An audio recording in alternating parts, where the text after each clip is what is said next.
안녕하세요, 구독자 여러분. 저는 거지근성과 이기적인 마인드로 똘똘 뭉친 시월드에서 얼마 전 탈출한 30대 직장인입니다. 감쪽같이 본 모습을 속이고 결혼했지만 구독자분들은 부부지간에 어느 정도까지 이해와 용서가 가능하신가요? 뭐 흔히들 말하는 도박이니 폭력이니 바람만 아니면 된다 하실 수도 있는데요. 요즘에는 이혼의 가장 큰 사유가 되는 것이 돈 문제인 것 같아요.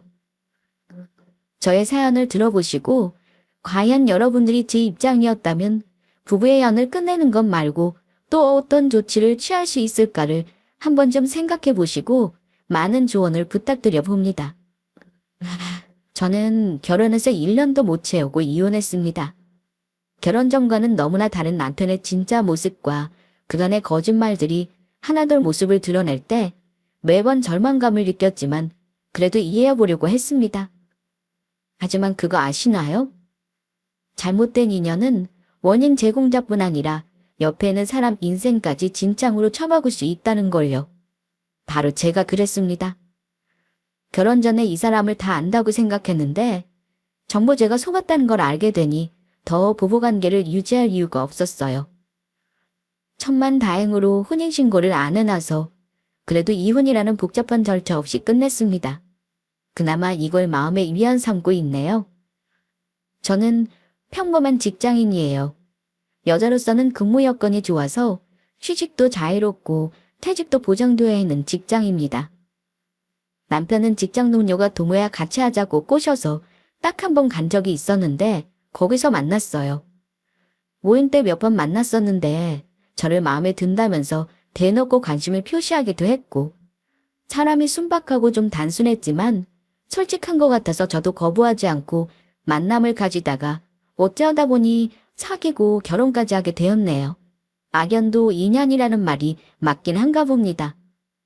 저는 사람 보는 눈이 있다고 생각했는데 그 생각을 고쳐먹었습니다.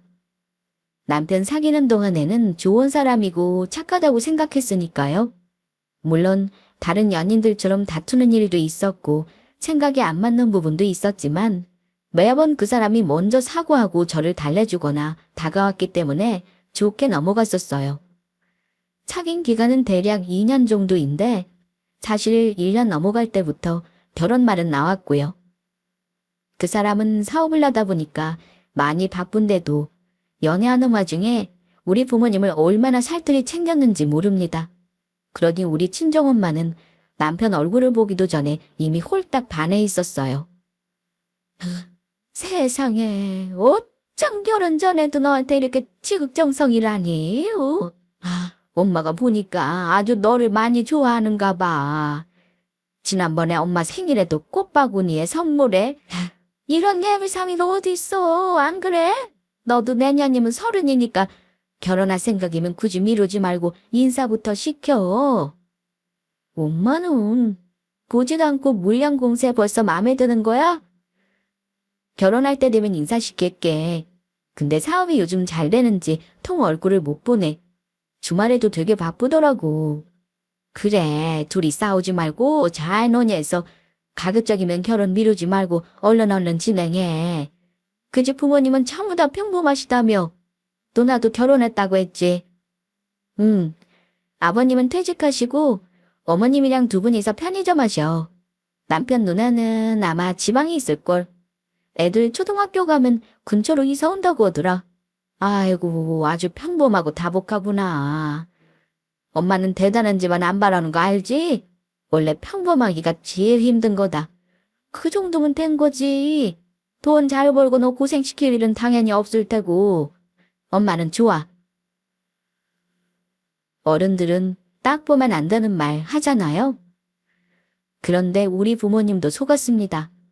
결혼 전에 입에 말린 소리와 저를 여왕 대접하는 모습에 엄마는 제가 결혼해서 남편에게 사랑받을 게 분명하다고 믿으셨을 겁니다. 사실 경제적인 부분은 우리 친정보다 못해도 괜찮다고 하신 건 이유가 있었습니다. 저희 친정이 좀 여유가 있는 편이었거든요.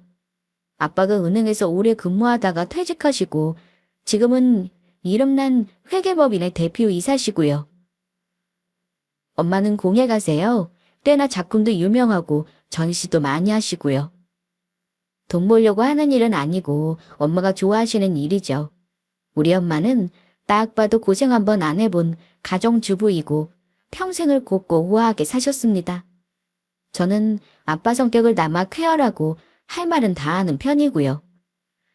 아무튼 제가 직장이 좋은 대신 월급이 그리 많은 편은 아니라 직장생활 4년차에 모은 돈이 그리 많지는 않았어요. 하지만 결혼 말이 나오고 나서 엄마는 모자란 부분은 도와주겠다고 하셨고 제가 외동이다 보니까 엄마는 다 해주고 싶어 하셨어요. 시댁에서는 집을 해주지는 못한다고 하셨습니다. 이유를 들어보니까 이해는 가더라고요. 우리 누나가 지금 지방에 살잖아. 매형이 외벌이라 여기로 이사 오려고 돈 모으는 일이 힘든가 봐. 근데 우리 부모님이 내 결혼 자금을 누나한테 조금 보태주신 걸로 들었어. 나는 돈을 버니까 내 결혼은 내가 알아서 하겠다고 누나 도와주라고 했지. 부모님 지금 하시는 편의점도 사실 되게 힘들거든. 남들 눈엔 좋아 보여도 세상에 쉽게 돈 버는 일이 어딨냐. 내가 좀 부족해도 이해해줘. 그래. 우리는 같이 돈 버니까 아마 금방 자리 잡을 거야. 나도 이해해. 한 번도 돈 얘기를 자세히 한 적이 없었기 때문에 남편네 집안 사정을 들으니까 납득이 가면서도 한편으로는 이렇게 결혼하는 게 맞나 싶은 생각도 들었던 것이 사실입니다. 하지만 제가 망설일 틈도 없이 남편은 정식으로 인사를 하자고 했고 상견례도 다 잡아버렸어요. 사실 남편이 이렇게 서두른 이유가 나중에 깨지고 나서 생각해보니까 제가 집이 있다는 말을 듣고 난 다음이었던 것 같아요. 결혼 말 나오기 전에는 저도 얘기하지 않았는데요. 제가 20대 중반에 직장생활 막 시작하면서 청약에 당첨된 아파트가 있었습니다. 그때는 사회초년생이라 모은 돈이 많지 않았지만 부모님이 도와주셔서 나중에 잔금도 치렀어요. 다행히 입주할 때 집값이 확 오르는 바람에 전세를 드리면서 잔금 대출 전부 정리해서 대출도 없습니다. 그 집에 세입자 내보내고 들어가 살라고 하셨습니다. 그 얘기를 했더니 남자친구가 기쁜 기색을 감추지 못했어요. 정말 우리 신혼집은 걱정 안 해도 되는 거야. 아, 다행이다. 나는 집 문제만 생각하면 갑갑했거든. 대출을 얼마나 받아서 집을 마련해야 하나 싶어 걱정이 많았단 말이야. 아, 진짜 다행이다. 우리 집에도 그럼 신혼집 문제는 우리가 알아서 해결했다고 할게. 엄마가 엄청 좋아하시겠다. 근데 집도 해결 못할 정도면서 왜 결혼하자고 한 거야? 내가 집 없었으면 어쩔 뻔했어. 다 나한테 방법이 있었는데 말이지. 아, 생각보다 참 쉽지가 않네. 세상 일 마음대로 되는 게 없어. 무슨 방법? 어디서 돈이 툭 떨어질 일도 없구만. 너가 집 없었으면 우리는 결혼 그냥 미뤘겠지. 그 사람이 세상 일 마음대로 되는 게 없다는 둥 알 수 없는 소리를 하길래 그게 지금 하는 사업이 잘 안 된다는 말인가 싶어 걱정이 되더라고요. 하지만 걱정할 것 없다면서 집이 해결되었으면 다른 건 딱히 문제랄 것도 없다고 했습니다. 남편은 우리 집에 인사드릴 때 집 문제를 해결해줘서 감사드린다고 하더니 자기 집 사정을 다 얘기하더라고요. 우리 부모님은 저 연애 초창기부터 남편을 마음에 들어 하셨기에 솔직한 집안 사정 다 말하는 거 보고 오히려 마음 아파하셨습니다. 그래도 자기 사업 열심히 해서 가정 꾸리면 저 고생 안 시키고 편히 살게 해주겠다고 했고 아들 없는 우리 집안 아들로 생각하시라며 너스레를 떠는데 우리 부모님은 뭐 완전 홀딱 넘어가셨어요. 그래서 6개월 후에 결혼날도 잡고 상견례도 번개불에 콩 구워 먹듯이 정신없이 했던 것 같네요. 시댁은 지방이라 자주 찾아뵙기가 어려워 정식으로 인사 한 번만 드렸고 상견례 때 본 게 전부였습니다. 게다가 누나는 너무 시골에 살아서 상견례 때는 애 둘 데리고 오기가 너무 힘들다고 참석도 못했습니다. 우리 집에서는 충분히 이해했고 기분 나쁘지는 않았고요. 시댁에서는 저를 워낙 마음에 들어 하셨어요. 직장도 남들은 부러워하는 좋은 직장에 나이도 30 안 된 어린 사람인데다 친정도 여유롭다고 들으셨을 테니 마다할 이유가 없으셨을 거예요. 제가 이미 집도 장만해 놓았다고 하니 시댁에서 더 마다할 이유가 없었을 겁니다. 며느리 잘 들어온다면서 두 팔 벌려 환영하셨다고 해도 과언이 아닙니다. 상견례 때 시댁에서 얼마나 황송하게 굴었는지 결혼하면 저 딸처럼 생각하겠다고 하셨어요. 엄마는 예비 사이가 참 착하고 우리 딸에게 잘한다는 말씀을 하시면서 시부모님께 저를 예쁘게 봐달라고 부탁하셨습니다. 우리 희진이가 아직 뭘 모르는 게 많아요. 시집갈 준비도 사실 안 된 거 알지만 제가 결혼하라고 했습니다. 김서방이 워낙 마음에 들어야죠. 무엇보다 우리 딸한테 다정하기 잘하는 거 보니 이런 사위 없겠다 싶었네요. 우리 시진이 부족한 거 많아도 예쁘게 봐주세요. 아이고, 무슨 그런 말씀을 하셔요. 우리 집에 들어오는 며느리인데 당연히 예뻐하고 말고요. 저도 딸 가진 사람입니다. 며느리 입장 누구보다 잘 알아요. 아무 걱정 마셔요. 그나저나 우리 형편 아시고 걱정하실 만도 한데 애들 신혼집을 해결해 주셔서 저는 너무나 감사해 몸둘 바를 모르겠습니다. 집 문제가 제일 큰일 아니겠습니까? 집이 해결되고 나니까 다른 걱정을 할 것도 없지 뭡니까? 정말 감사합니다, 사돈. 별 말씀을요. 제가 딸 하나인데 뭘 못해주겠어요. 여유되는 쪽에 하면 되는 것이니 마음 쓰지 마셔요. 김서방이 저리 돈도 잘 벌고 앞으로 잘 될 사람인데 젊을 때 조금 힘들다고 대수인가요? 애들끼리 잘 사는 거 보면 저는 그걸로 만족입니다. 그리 말씀해 주시니 제가 너무 고마워서 몸둘 바를 모르겠네요. 암튼 우리 시진이 며느리로 우리 가족이 되면 제가 누구보다 딸처럼 생각하고 예뻐할 테니까 걱정 마셔요. 솔직히 상견례 때 양가 어른끼리 마음 상하는 경우도 많다고 하잖아요. 우리는 그야말로 교과서 상견례였습니다. 우리 부모님이 집 해준다는 말에 더 시댁에서 속내를 감추고 굽신거렸을 수도 있지만요. 아무튼 그때는 시누이가 아이들 때문에 참석을 못했습니다. 2시간 거리라 결혼 전에 찾아갈까 했었지만 시누이가 너무 바쁘다면서 나중에 아이들 시댁에 맡기고 혼자 올라오겠다고 하더라고요. 누나가 애도 둘이나 있고 형편이 빠듯하다 보니까 우리 결혼할 때 많이 못 보태줘서 미안해한다고 남편이 얘기하길래 저는 괜찮다고 했습니다. 이미 다 알고 결혼하는 건데 누나에게 무슨 축의금을 큰돈을 받을 기대를 하겠습니까? 주변 얘기 들어보면 결혼 전에 삐그덕거리는 경우가 많다지만 저는 정말 마음고생 같은 건 없었습니다. 다만 딱 하나 서운한 점이 있긴 했는데 시댁에서 말로는 저에게 대단한 며느리 최고 며느리라 하면서도 조금 인색하게 구셨다는 거예요. 우리 엄마가 저 외동이다 보니 예단을 정말 신경 써서 주셨어요. 물론 저 대단한 예물 바라고 해주신 건 아닙니다. 시집가서 잘 살라는 친정엄마 마음으로 해주신 거예요. 똑같은 금액으로 바란 건 아니에요. 시어머니가 반지랑 진주 세트 가락지를 해주겠다고 하셨는데 저는 솔직히 장신구 별로 관심이 없었어요. 반지 정도만 비싸도 심플하고 멋진 걸로 하길 바라서 몇 가지 브랜드를 말씀드렸는데 대뜸 하신다는 말씀이 이랬어요. 디자인 꽃 같은 거 귀금속 상가가면 널렸어. 똑같은 디자인을 왜 굳이 몇 배나 돈을 더 주고 사. 내가 좋은 집을 하나 알아. 네가 원하는 브랜드 디자인이랑 똑같이 뽑아달라고 할 테니까 백화점에서 사는 척하고 끼고 보고 와. 어머니, 그래도 브랜드 제품이랑은 디테일이 다르죠.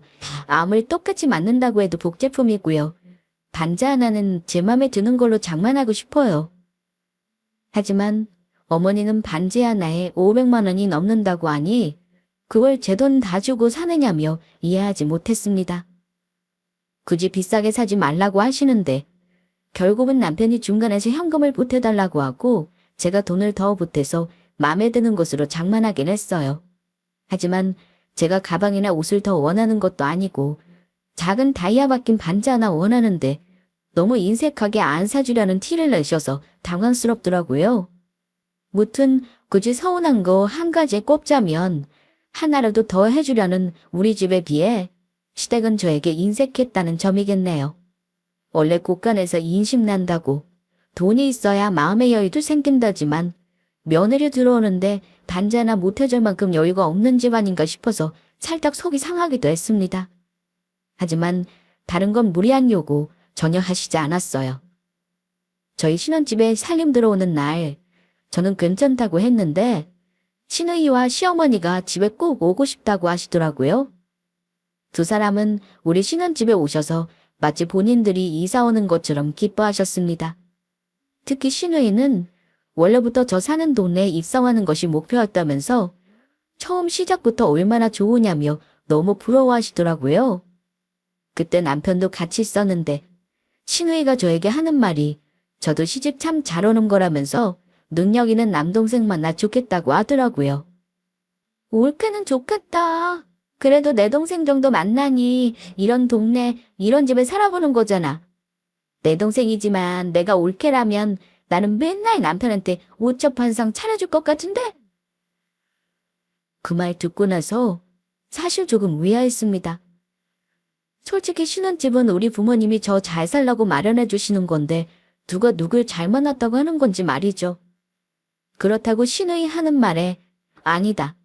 5천 반상 차려 받을 사람은 남편이 아닌 나다라고 정정해서 말하기도 우스운 일이라 그냥 잠자코 웃었습니다.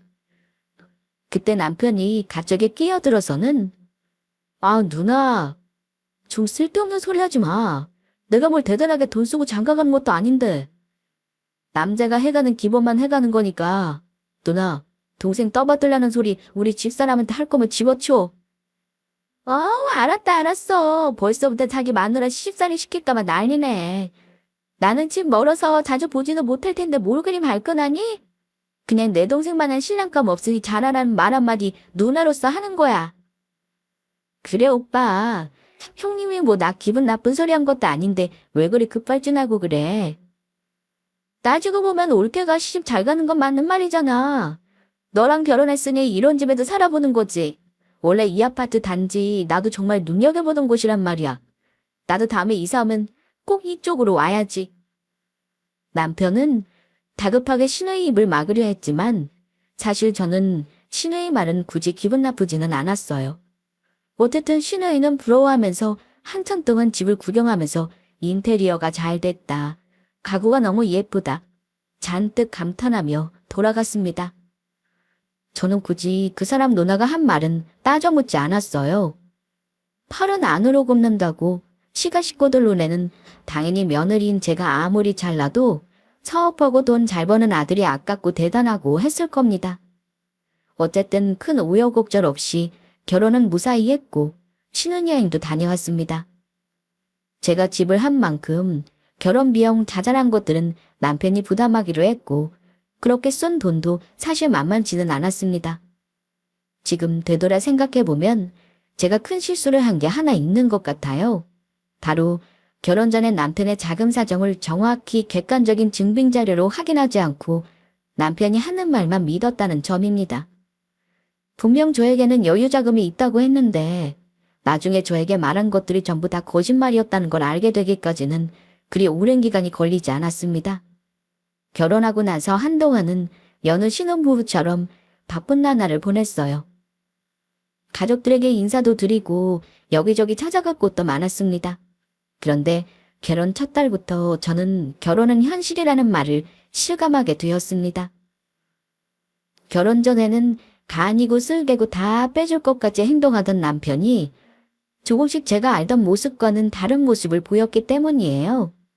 아니, 달라졌다고 하기보다는 원래 모습을 감추고 있었다가 조금씩 본색을 드러냈다고 하는 게 맞겠네요. 신혼 초니 부부 버는 돈을 관리하는 일을 정리해야겠다 싶었던 저는 굳이 경제권을 제가 가지지 않아도 둘이 같이 버는 돈을 합쳐서 관리하자고 했습니다. 그런데 남편이 정색을 하면서 황당한 대답을 하는 겁니다. 글쎄, 저에게 당분간 생활비를 줄 수가 없대요. 그 이유가 더 황당했습니다. 결혼 비용을 다 카드 할부로 했다네요.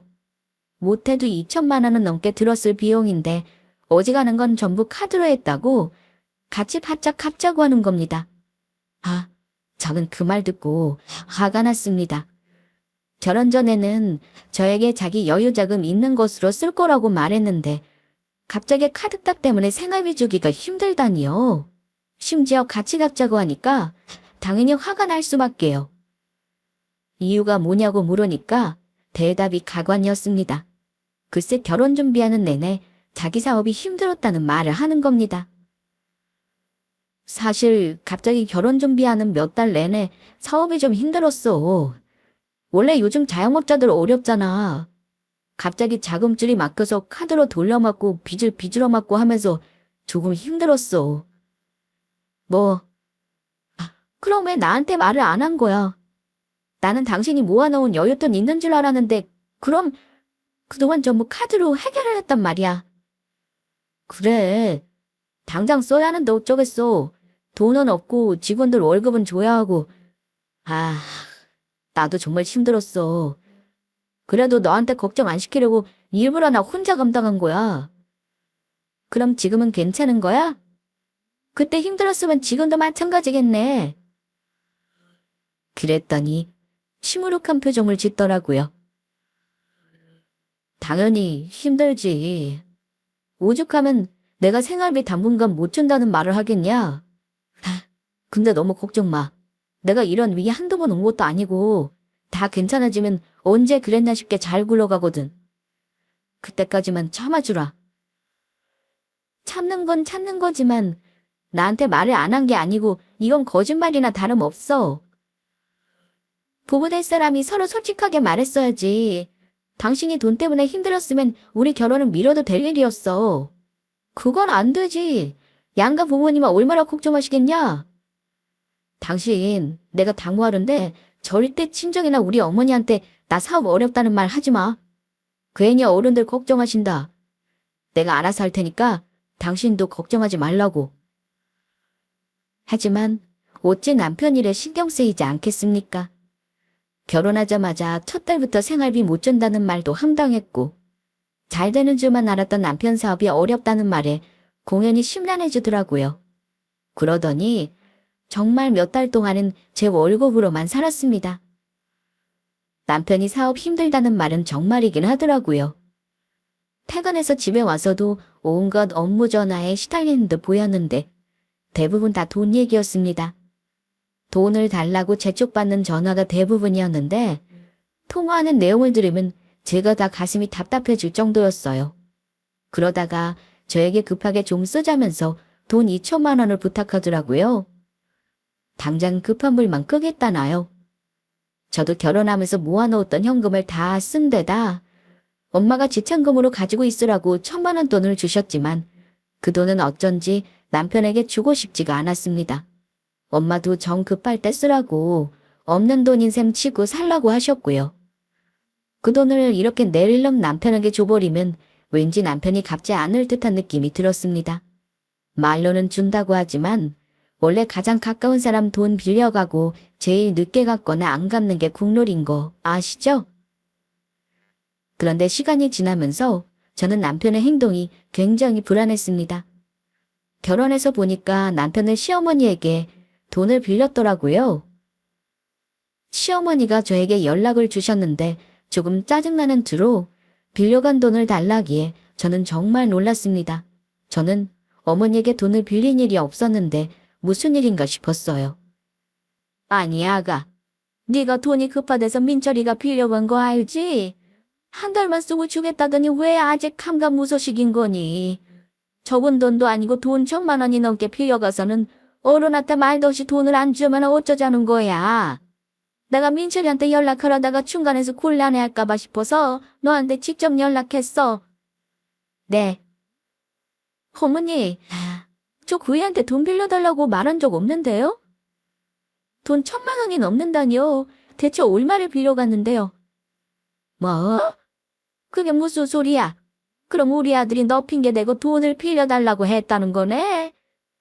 아이고, 얘가 왜 그랬지? 무슨 급한 일이 있었나 보다. 아, 예, 알았어. 내가 빌려달라고 한 거 아니면은 일단은 너 모른 척 해라. 우리 아들이 뭐가 사정이 있었겠지. 내가 알아서 말할 테니까 꼭 모른 척 해.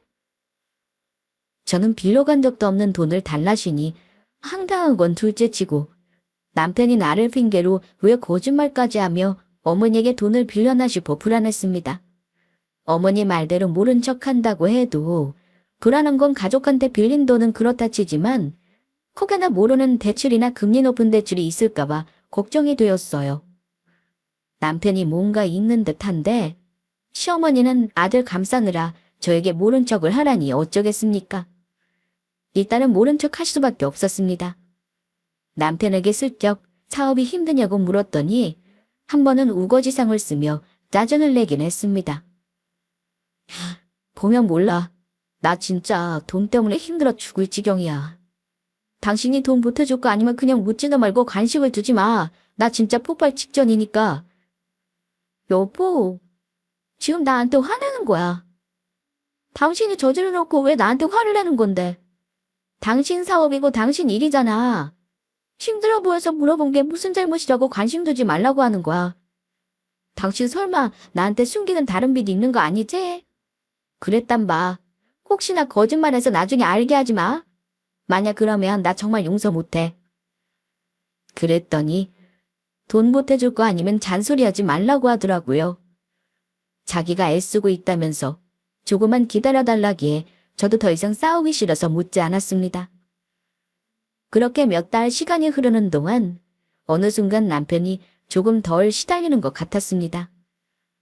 그런데 이상하게도 저에게 생활비는 여전히 주지 않았어요. 게다가 한 번은 저에게 이 집이 팔리면 얼마나 되는지 물어보더라고요. 뜬금없이 집값을 물어보니까 순간 기분이 확 나빠지더라고요. 자기 집도 아니고 친정에서 딸 잘 살라고 해준 집인데 팔면 얼마인지가 왜 궁금하냐고 쏘아붙였습니다. 그랬더니 더 이상 말은 꺼내지 않았습니다. 그때 조금 더 추구했어야 하는데 돈 얘기를 하면 싸움이 될까봐 저는 잔소리를 하지 않으려 노력했습니다. 저는 남편이 집에 와서 노상 핸드폰만 들여다보고 있는 모습을 보면 속이 터질 지경이었습니다. 신혼인데도 노상 정신이 딴 데 가 있는 듯해서 저도 불만이 쌓이고 있었고요. 혹시 딴짓 하나 싶어 슬쩍 보면 채팅을 하는 것 같지는 않았어요. 그런데 새벽에도 갑자기 일어나 핸드폰을 들여다볼 때도 있었고 어쩔 때는 손가락을 다급하게 놀리면서 뭔가를 하는데 너무 느낌이 쌓였습니다. 그래서 남편이 핸드폰을 보고 있을 때 한번 관심 없는 척 지나가 봐 보니 무슨 그래프가 잔뜩 있는 게 분명 주식인지 코인인지를 하는 것 같더라고요. 제가 높아심에 남편에게 말을 했습니다. 당신 설마 코인인지 뭔지 아는 거야? 결혼 전에도 그랬지만 요즘 부쩍 핸드폰만 들여다보고 대체 뭘 하길래 그래? 나 바보 아니야. 당신 뭐 사고팔고 하는 거 그거 코인이잖아. 혹시 당신 코인으로 돈 벌겠다는 무식한 생각한 건 아니지? 당신 나를 어떻게 보고 그래? 그냥 소액으로 재미삼아 하는 거야. 없어져도 되는 돈이다 어쩔 때는 수익이 막 100%씩 나니까 재미있어서 그러지. 적은 돈으로 하는 거니까 걱정 마. 없어져도 되는 돈이 이 세상에 없어. 당신 어쩌다 수익 본다고 돈 크게 넣고 그럼 나랑 이혼이야. 나는 차라리 사업으로 망하는 건 받아들이겠지만 주식이니 코인이 하는 건 용납 못해. 단단히 으름장을 놓았더니 절대 걱정할 일 없다고 장담하길래 저도 한동안은 신경을 끊었어요. 남편이 속 없이 핸드폰 붙잡고 있는 게 너무 꼴보기 싫기도 했고요. 얼마인지는 몰라도 가진 돈 다 잃으면 안 하겠구나 하고 가볍게 생각했어요. 그런데 얼마 후 정말 황당한 일이 터지고 말았습니다. 결혼 초 잠깐 보고 거의 몇 달 연락도 없던 시누이가 갑자기 우리 집에 온다는 겁니다. 만나서 해야 할 말이 있다길래 저는 우리 사는 모습 보고 싶어서 찾아온다는 줄 알았어요. 식사도 하고 남편 조카들 용돈도 줘야겠다고 생각하고 있었는데요. 남편에게 누나가 주말에 오기로 했다고 말하니까 갑자기 눈이 휘둥그레뜨면서 놀라더라고요. 뭐, 누나가 온다고? 혹시 오늘 우리 누나랑 통화한 거야? 당신한테 별말은 없었고. 무슨 말? 전화로 할 말은 아니라고 직접 만나서 얘기하자고는 하시더라. 근데 뭐 때문인지는 얘기 안 하시던데. 왜? 혹시 무슨 일이라도 있는 거야? 아니. 실은 무슨 일. 누나가 그냥 식사나 하자고 오겠다는 거겠지. 우리 안 본 지 꽤나 됐잖아. 알았어, 일단 내가 누나한테 전화 통화해볼게. 그러더니 급하게 옷을 꿰차 입고 밖으로 나가더라고요. 집에서 통화하면 될 일을 굳이 나가서 할 일인가 싶었지만 그런가 보다 했죠. 그런데 뭐라고 왔는지 한참을 통화하고 온 남편 얼굴이 뭔가 안 좋아 보이더라고요. 얼굴이 화난 사람처럼 벌겋게 상기되어 있었고요. 당신 왜 그래? 형님이랑 전화통화하러 나간 거 아니었어? 혹시 싸우기라도 한 거야? 싸우긴 내가 누나랑 싸울 일이 뭐가 있어. 그냥 누나랑 이런저런 얘기 좀 했어. 내가 주말에 일이 있는데 다른 날 오라고 했더니 누나가 계속 구지불부지네. 당신 일 있으면 내가 그냥 형님 만나서 같이 밥 먹으면 될 일이지. 할 말 있다고 오겠다는 사람을 다른 날 오라고 해. 그럴 거 없어. 당신 없어도 되니까 바쁘면 당신 일 봐. 그런데도 남편은 표정이 안 좋더라고요. 주말에 시누이는 아이들과 함께 오지 않고 혼자 왔습니다. 그런데 와서 저랑 인사는 대충 나누더니 사이즈를 제외한다면서 대뜸 우리 집을 이리저리 쑤시고 다니면서 줄자로 막 방 크기를 재는 겁니다. 어머 형님, 저번에 이사 오신다더니 혹시 우리 아파트 단지로 오시는 거예요? 저는 시누이가 얼마 전 아이들 학교 문제로 이사 오기로 했다는 소식을 전해 들었던 것이 생각이 나서 물었습니다. 그런데 시누이는 무슨 소리를 하냐는 듯한 얼굴을 하더니만 토끼 눈을 하고 저에게 물었습니다. 올케, 그게 무슨 소리야? 나 이 집으로 이사 오고 싶다고 했을 텐데. 다음 달에 이사인데 왜 아직 올케가 몰라? 다 온청 황당하네. 네. 그게 무슨 말씀이세요? 이 집에 이사 오신다고요? 제가 무슨 남편에게 얘기를 못 들었다는 거예요. 내가 김민철 이럴 줄 알았다. 아직도 올케한테 말을 안 했구만? 혹시 민철이한테 얘기 못 들었어? 우리 집 바꾸기로 했잖아. 다음 달 우리는 이사 날짜 잡혔으니까 올케는 날짜 맞춰서 비워주면 돼. 집을 바꾸기로 했다는 믿지 못할 말을 하는데 저는 이 상황이 믿기지 않아서 손이 벌벌 떨리기까지 했습니다. 집을 바꾸기로 했다니요. 형님 집이요. 제가 이 집을 왜 형님하고 바꿔요? 올게. 내 동생이지만 참 나도 할 말이 없다. 눈치 보니 민철이가 나한테 돈 빌려간 일도 모르고 있구나? 민철이가 돈 급하다면서 결혼하고 얼마 안 돼서 내가 이사하려고 모으던 돈 1억 빌려갔어. 사업 자금으로 쓰겠다고 몇 달만 쓰고 이자까지 줘서 돌려주겠다더니 돈을 안 주잖아. 나도 이사를 해야 하는데 돈은 안 주지. 나더러 어쩌라는 건지 모르겠더라. 근데 글쎄 돌려주겠다는 돈은 못 주겠다잖아. 집을 팔아서라도 주겠다고 했는데 그게 가능하겠어? 집이 뭐 빨리 팔리는 것도 아니잖아. 형님, 그러니까 지금 남편이 형님한테 돈을 빌려갔다는 거죠. 그리고 돈을 안 갚았고요. 그 돈 남편이 빌린 거잖아요. 형님 동생한테 받아야 할 일이지 갑자기 집에 쳐들어와서 이러실 일 아니죠. 그러자 친의는 저에게 당당하게 말했습니다. 무슨 소리야 올케. 나는 돈을 빌려줬고 당장 이사를 해야 하는 상황이야. 이 집 내 동생이 한 거라며. 집을 팔아서라도 갚겠다는데 나는 그럴 시간 없다고 했지. 신혼집이라 우리 식구 살기도 너무 좋아 보여서 차라리 집을 바꿔서 살자고 했지. 그럼 내가 빚은 없던 걸로 해주겠다 했어. 이제 이해가 가. 네. 이 집을 남편이 했다고요? 그래. 민철이가 그러던데? 엄마도 나한테 그렇게 말하던데. 암튼 올케 긴 말 안 할게. 내 동생이 한 짓이지만 어쨌든 자기 집 마음대로 하는 건 올케가 생각할 바는 아니지. 저는 기가 막혔습니다. 남편은 누나에게 이 집을 자기가 해온 집이라고 거짓말을 하며 자기 누나에게 1억이라는 큰 돈을 빌렸던 거죠. 일단 외출한 남편에게 전화를 했어요. 뭘 하고 있는지 몰라도 집에 당장 오라고 했습니다. 남편은 대답도 않고 전화를 끊었는데 20분도 안 되어 집에 다급하게 들어오더라고요. 저는 시누이를 말리는데도 아랑곳하지 않고 사이즈를 계속 재서 수첩에 적고 있었어요. 남편은 집에 오자마자 자기 누나를 불렀습니다. 누나, 내가 오늘 일단 돈 일부 돌려줄게. 조금만 기다려달라고 했잖아. 일단 돈부터 받고 얘기해. 뭐, 야, 너 나한테 빌려간 돈 전액 다 주지 않을 거면 얘기도 꺼내지 마라. 나 벌써 이사 날짜 잡은 거 알지? 집 바꿀 거니까 너희도 빨리 이삿짐 센터나 알아봐. 누나 지금 집사람한테 다 얘기한 거야? 미치겠다 진짜.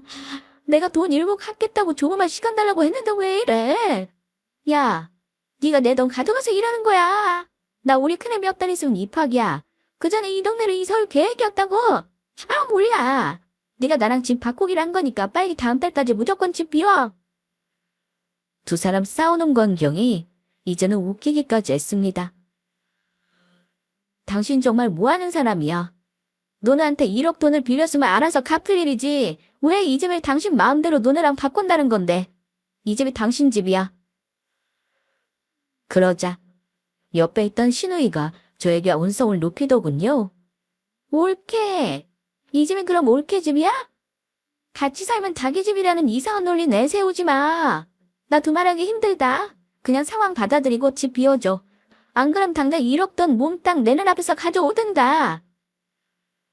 그래서 저는 당장 안방으로 가서 깊숙이 넣어놨던 서류를 가져와서 시누이 앞에 던졌습니다. 이 집이 누구 집인지 그거나 보고 말하세요. 이 집이 저 인간 집이라고요. 제가 다 황당하네요. 이 인간한테 저도 속고 형님도 속았네요. 그러자 다급하게 제가 던진 서류를 보더군요.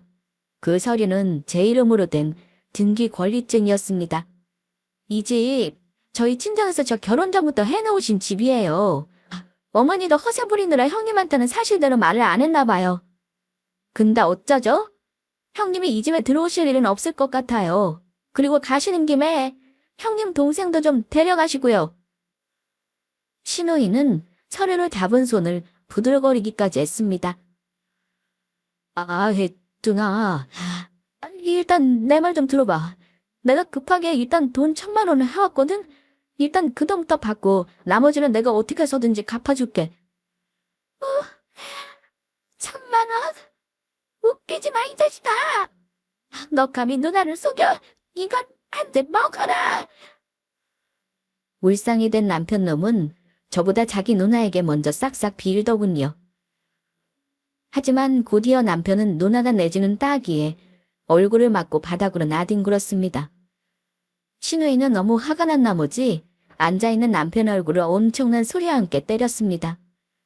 저도 놀랐지만 예상했던 반응이긴 했습니다. 누나, 일단 나 좀 살려주라. 나 이대로 쫓겨나는 거 볼 거야? 야, 너 그럼 그 돈 전부 어디다 쓴 거야? 사업자금으로 쓴다며. 일부라도 내놔. 빨리 내놓으라니까. 나도 묻고 싶다. 대체 이 집을 당신 거라고 거짓말 해가면서 그 큰 돈을 왜 빌린 건데?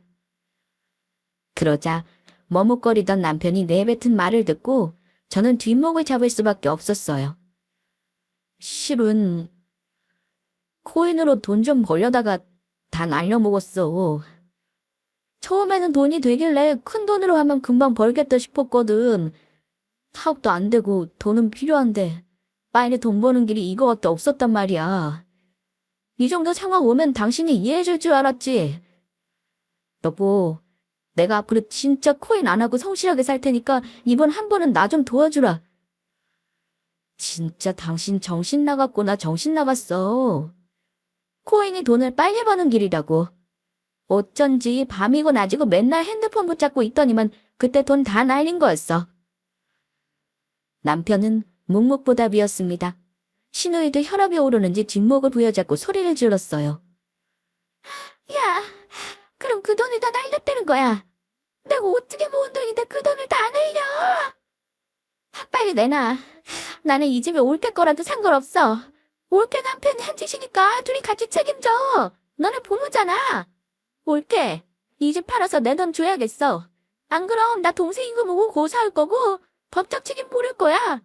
집 못 팔면 내가 무조건 여기 들어올 거야. 올케도 남편이 이 지경대로 모른 거면 책임 있는 거야. 억지를 부리는 신우의 말을 단칼에 거절했습니다. 죄송하지만 법적 책임은 형님 동생한테 물으세요. 형님, 부부는 공동 책임이라고요. 그럼 저는 더 책임질 이유가 없네요. 저 이 인간하고 법적으로 아직 부부 사이 아니거든요. 우리 아직 혼인신고도 안 했으니까 그냥 남남이에요. 오늘 저 인간 내 집에서 내보내면 그만이라고요. 당장 형님 동생 데리고 가주셨으면 좋겠네요. 저 지금 너무 충격이라 혼자 있고 싶어서요. 뭐? 혼인신고를 안 해? 민철아, 그게 정말이니? 남편은 대답 대신 고개를 숙이고 아무 말도 하지 않았습니다. 아이고, 내가 미쳐. 한튼 결혼식만 했어도 부부는 부부잖아. 내 돈 어떨 거야? 저 결혼 생활 못하겠네요. 저 인간 반품하려고요. 이 집에서 며느리 했다가 저까지 진창에 빠질 뻔했네요. 혼인신고 안 하면 부부 아니라니까 왜 저한테 돈을 내놓으라고 하시는지 모르겠네. 당신! 오늘 당장 내 집에서 나가. 당신 집은 전부 본가로 보내줄 테니까 내 눈앞에서 꺼져! 형님, 저 쓰레기 형님 동생이잖아요. 금전 문제는 두 분 알아서 해결하시고 빨리 내 눈앞에서 치워주시죠. 우리 결혼 생활하면서 그동안 쓴 돈은 정확하게 정산해서 청구할 테니 그리 알고 빨리 나가세요. 뭐, 그러지 말고 내가 해결할게. 너나 돈은 내가 저지른 거잖아. 당신한테 피해 없게 해결할게. 뭐? 나는 돈 없는 건 용서해도 거짓말을 나 기만한 건 용서 못해. 평생 나한테 거짓말만 하고 살 사람을 내가 뭘 믿고 살아. 당장 나가. 그날 난리통 속에 신우이와 남편은 본가로 돌아갔습니다. 아무리 죽일 놈이라 해도 신우이에게는 피를 나눈 형제니까 어쩔 수 없었을 겁니다. 이후 저는 용달을 불러 남편 집을 모조리 빼서 시댁으로 보냈고 결혼 종료를 선언했습니다. 물론 시댁에서 가만히 있지 않았고 한동안 양가 집안 싸움이 되기도 했습니다. 하지만 서류상 부부가 아니니 별 수 없이 현실을 받아들이더라고요. 혼인신고를 안 하니까 서로 골치 아플 일이 없어서 세상 간단했어요. 결혼 초반부터 돈 문제를 일으키는 사람이 과연 저랑 계속 사는 동안 아무 문제 없이 살까요? 저는 그렇지 않다고 봅니다. 아마 끊임없이 저를 속이고 문제를 일으키다가 제 돈도 까먹고 같이 지옥불로 빠졌을 거라 예상합니다. 아마 구독자분들도 저와 같은 생각이실 거라 믿어요. 친정에서는 혼인신고를 안 해서 불행 중 다행이라며 저 그 사람 정리하는데 도움을 주셨어요. 하나밖에 없는 딸이 이런 고초를 겪은 걸 사람 못 알아본 탓을 하시더라고요. 하지만 속인 사람이 잘못이지 속은 사람이 무슨 잘못이겠습니까? 어쨌든 결혼 초반에 이런 집안에서 탈출한 건 그나마 조상이 도왔다고 생각하려고요. 저의 파혼 사연 재미있게 들어주셨다면 사람 잘 못 알아본 저를 질책하시기보다는 다정한 조언 부탁드려요. 여기서 이야기 마치겠습니다. 감사합니다.